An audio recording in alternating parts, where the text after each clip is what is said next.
Hello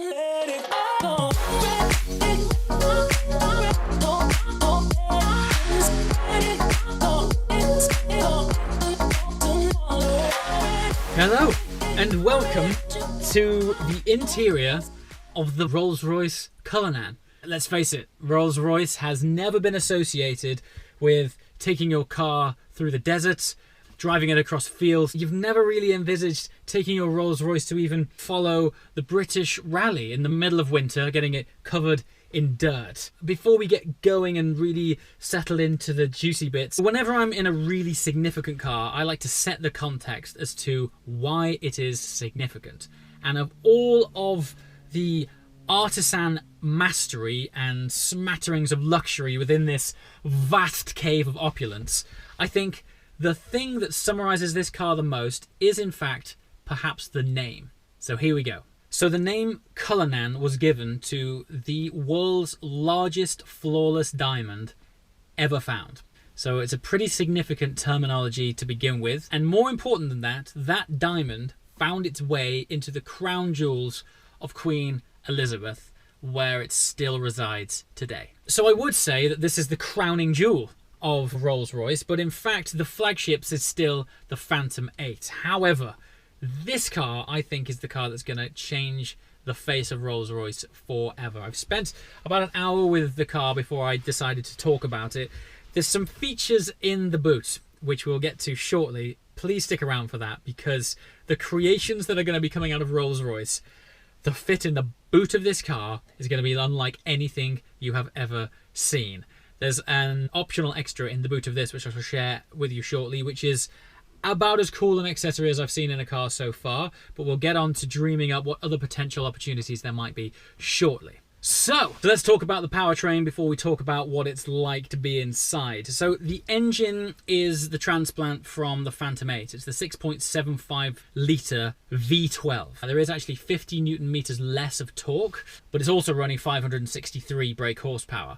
Absolutely no slouch, and the torque is still vast at 850 Newton meters.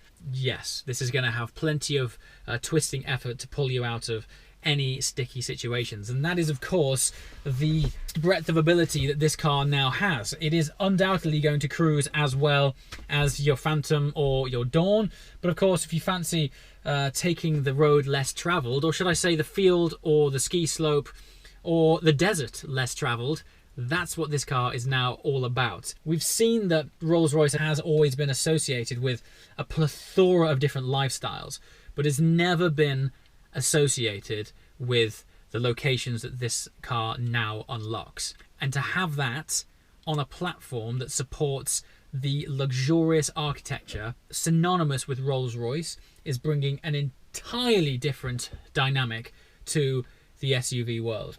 One of the things that's happening right now in this space, and I totally get why, but there's a lot of sort of part sharing and chassis sharing. And when you step into some cars from the SUV world, you're aware that, okay, I'm in this marque, but I can tell that it's sharing DNA of something else that's familiar, and it might not always have the same prestige of the car that you're hopping into. This is strictly Rolls-Royce, through and through. Clean sheet of paper up, they have gone to town and injected 100% Rolls-Royce DNA into the Cullinan experience. And as a result, I mean, where do you go from here? Nobody does luxury on wheels like Rolls-Royce. And now it's an SUV. So this is now the second car to sit on Rolls-Royce's architecture of luxury. This is their new platform of which they're going to build on for future models. The result is that rather than developing new chassis for every different car, vast amounts of R&D have gone into one platform, which they then build new cars on top of. The benefit of that is all of the R&D has gone into one thing, making it a sublime platform to build on. I drove the Phantom 8 towards the end of last year. That was the first car built on the new architecture of luxury, and believe me, next level doesn't do that thing justice. I've never experienced a car which has that scale, that weight, and those dynamics in one package.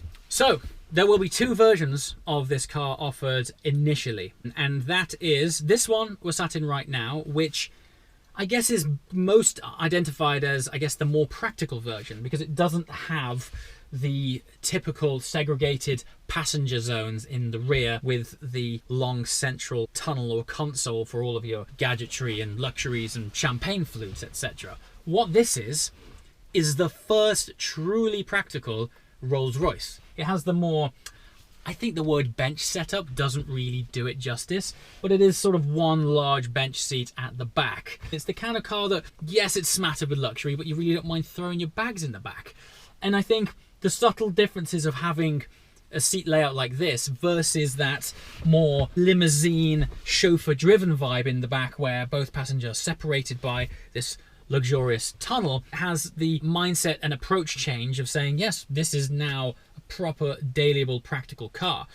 And I did mention there's two versions. So of course that option where you can have separated passengers with luxury tunnel in the middle will be available. We'll see that after the launch, but it's really cool to know that these guys are taking the practical element of it quite seriously and that it's not just a phantom on stilts. Now, Rolls-Royce are saying that this is the first of its kind because in the design language, in the design world of SUVs, you normally have what is known as a two-box car. And what they mean by that is you have the engine space, which is the long bonnet section at the front up to the front wheels, which is the first box. And then the second box is this environment we're in right here. Rolls-Royce, though, however, have said they have introduced the third box. Now, by convention, I would say boot spaces are pretty boring things. It's like, yes, it's got a boot, you throw some bags in it, get on with life. I'm gonna go ahead and say this is boot space redefined. Before I show you, I want to set a bit more context as to where Rolls-Royce are going with things right now. If you watched my Phantom 8 video, if you didn't, link below, there is a gallery, like literally an art gallery, which has been inserted into 3/4 of the dashboard. The idea is that instead of just having a sort of plain fascia and a plain dash, which might otherwise just have an air vent and a clock on it, Rolls-Royce are the first people in the world to install a hermetically sealed art installation, meaning you can literally put a piece of art inside your dashboard. Rolls-Royce themselves offer standard art installations from the factory, but you can ultimately customize the dashboard to have anything you want in it, really. I would say they've gone and taken this to an entirely different level with the options you can have in the boot. Let's check it out. Okay, so seamlessly normal boot, granted, but it is what is inside that is quite incredible. Check this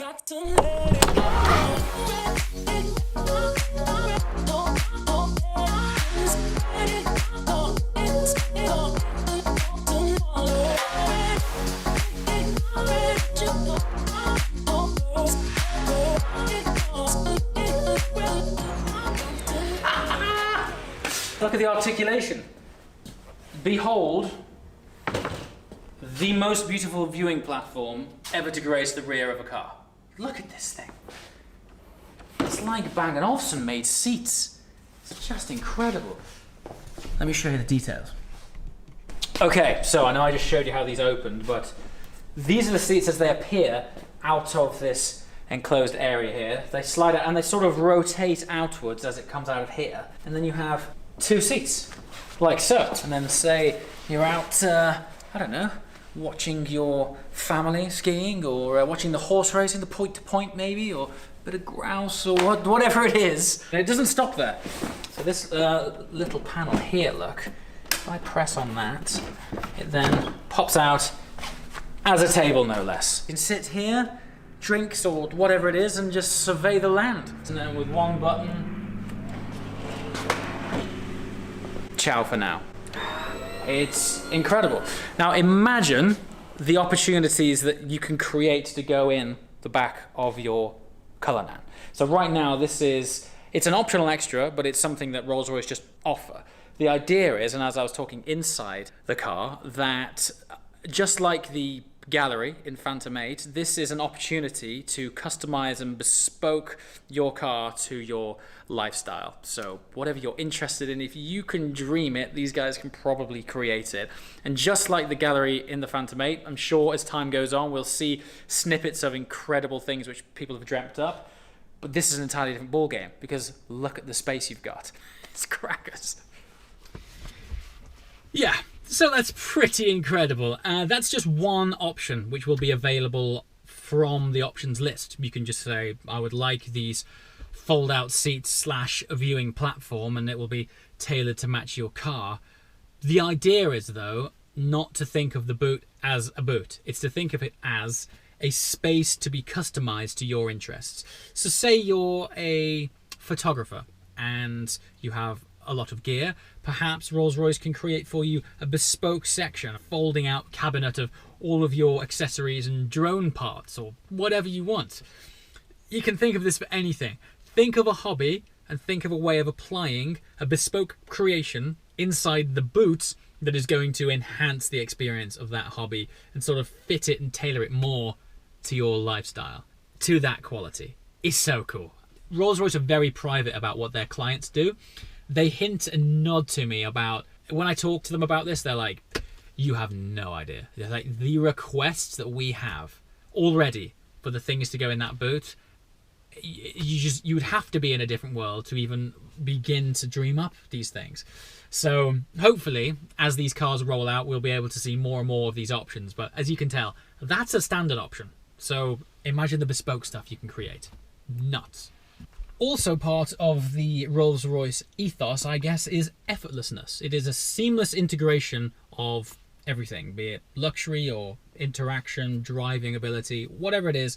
The whole purpose of it is to be an effortless gliding experience. This has been carried through into the all-wheel drive system, as opposed to other 4x4s where you have options to tweak and change and calibrate the 4x4 options depending on what kind of terrain you're on.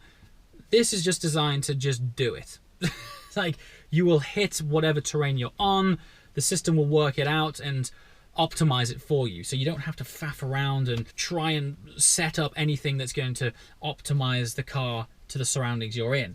It will do it for you. So you just get on with life. And like Phantom, it also shares the flag bearer system. Now, if you haven't heard about this, it is a system which, through cameras in the car and the aid of satellite GPS, reads and predicts the road in front of you. So when you're driving along, it will adjust the car and the ride quality to anticipate changes in undulation and bumps and things like that. I've experienced this in Phantom. It's otherworldly. Rolls-Royce relate it to the magic carpet ride, and I think that's just the best way of explaining it. It's also like genie in a bottle technology. I mean, what on earth? It scans the road, talks with GPS, and in real time adjusts the ride quality so that you iron out bumps. Yeah. These are the things you're getting in a car like this. It's not just luxury, it's full of cool tech. I just can't wait to drive it.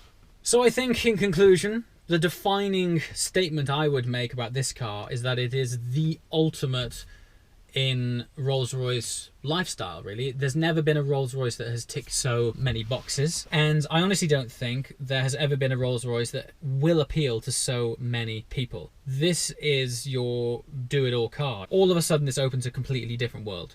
It's the kids to school, it's the towing the car to the racetrack, it's the go shooting, go skiing, go in the desert, do it all Rolls-Royce. That has to be a game changer. As always, guys, thanks for watching. I shall see you next time. Ciao.